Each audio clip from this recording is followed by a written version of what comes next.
কাজ না করে চিটিংবাজি করে ভোটে জেতা, এসআইআর মধ্যে দিয়ে যারা তোমাকে ভোট দেয় না তাদের নাম বাদ দেবা, নির্লজ্জ বিহায়া 56 ইঞ্চি ছাতি, এই 5 ফুটের একটা মহিলা তোমার ছাতি ফুটো করে দিল, প্রমাণ করে দিল মমতা বন্দ্যোপাধ্যায়ের থেকে যোগ্য নেতৃত্ব সারা ভারতবর্ষে এখনো তৈরি হয়নি।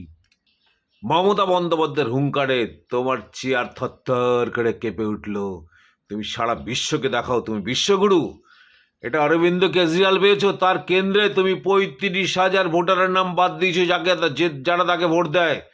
একই জিনিস তুমি গুজরাটে করেছো, মধ্যপ্রদেশ করেছো, বিহারে করেছো, একই জিনিস পশ্চিমবঙ্গে। তোমার জানা নেই পশ্চিমবঙ্গের বাঘিনী মমতা বন্দ্যোপাধ্যায় রয়েছে। মমতা বন্দ্যোপাধ্যায়ের উপস্থিতিতে দিল্লি আজকে থরথর করে কাঁপছে, সারা বিশ্ব দেখছে দিল্লিকে।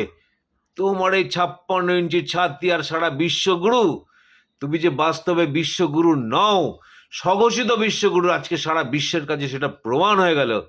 পশ্চিমবঙ্গে এসে দাঁত ফোটাতে তোমার দিল্লির বুকে মমতা বন্দ্যোপাধ্যায় যেভাবে দাপিয়ে বেড়াচ্ছে, তার মোকাবেলা করার মতো কোনো সৎসাহস তোমার নেই। তুমি দিল্লির পুলিশ ব্যবহার করছো, আজও পারবে না। পশ্চিমবঙ্গের পুলিশও পৌঁছে গেছে মমতা বন্দ্যোপাধ্যায় রক্ষা করতে। তোমার এই দিল্লির মসনদ আজকে থরথর করে কাঁপছে। আজকেই দেখবা তুমি সুপ্রিম কোর্টে মমতা বন্দ্যোপাধ্যায় মুখ্যমন্ত্রীর রূপে নয়, লয়ারের রূপে তোমার বিরুদ্ধে লড়ে যাবে।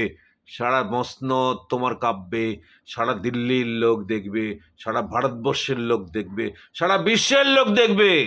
সারা বিশ্বের লোক তোমাকে থু দেবে, থু থু থু।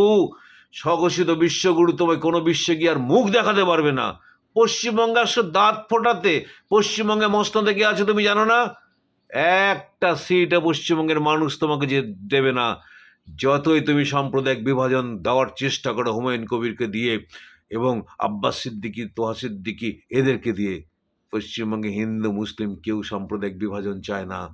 কেউ কাউকে তুমি বোকা বানাতে পারবে না। বলেছিল একটা সময় যে পশ্চিমবঙ্গ দখল করবো, আর তোমার নেড়ি কুত্তার মতো কতগুলো নেতৃত্ব ঘেউ ঘেউ ঘেউ ঘেউ ঘেউ ঘেউ করে চলেছে। পশ্চিমবঙ্গের মসনদ দখল করা এ জীবনে তোমার হলো না মোদি, এ জীবনে তোমার হলো না।